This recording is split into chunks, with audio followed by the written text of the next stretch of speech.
والله صاحبكيو أنا كمل دير أملينا لكن بيدوت ولا وضع عرري ووضع عرن مركز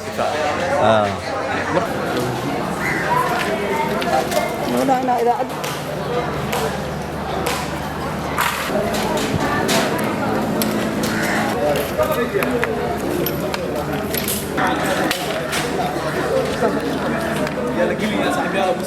faahfaahin kala duwan waxa ka soo baxayaan qarax duurnimada maanta ka dhacay dhabarka dambe xarunta aqalka dawladda hoose ee xamar waxaan la kulmay mid ka mid ah dadka deegaanka waxa uu sheegay in xilliga qaraxa u dhacay uu ka shaqeynay maqaaxida jawi oo ka agdhow goobta qaraxa uu ka dhacay waxa uu sheegay mar qura inay maqleen qarax aad u xoogan intaa kadibna uu soo cararay bannaanka waxa uu sheegay indhihiisa ay qabteen mid ka mid ah shaqaalahooda oo dhaawac waxa uu sheegay inuu ka qayb noqday gurmadka uu sameynaya mid ka mid ah raggii la shaqeynaya oo dhaawac soo gaaray waxaa intaa ku daray inuu arkay sidoo kale gaarigan iga dambeeya oo gubanaya anako 5 saac meelahaas ay tahay oo jugtig dhacay hataa midka oo ula shaqeeyahay ya xogo jugta wax gaar ah way fududay alxamdulillah ilaahay maadle ya iyo mid kale jiro oo wax iskunaani oo meel dheer ya oo barbaaraasna wax oo ku dhintay kan wallahi saabkiyo anaga meel dheer u maleeyna laakiin way dhowed wala wada carari waa wada carin markan oo qaac oo yaa qabtay indii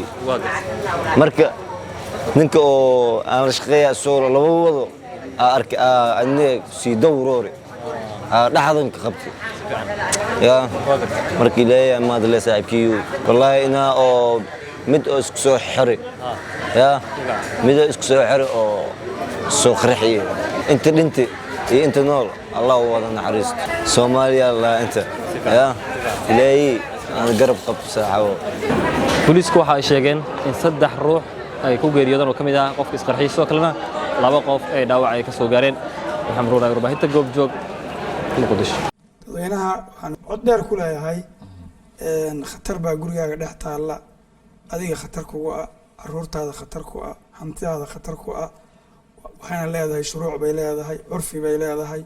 waa laga yaabaa inaadan adigu aqoonin qof yaqaana u waco iska hubi guriga aad degan tahay koronto si sax ma ugu jirtaa qalabka aad isticmaalaysaa qalab sax ma yahay fiilooyin guriga ku jira fiilooyin sax ma yihiin qalabka aad soo gadatay laftigiisu qalab sax ma yahay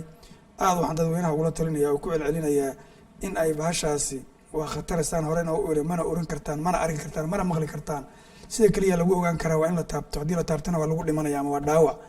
fadlan iska hubiya cid taqaana u waca dadka guryaha dhisanaya waxaan kula talinayaa guryihiina korontada la idiin gelinayo ka warhaya qalabka la gelinayo tayadiisa ka warhaya ganacsatada waxaan kula talinayaa warna ilaahay kaga baqa dadka qalabka aad u keenaysaan oo waxaan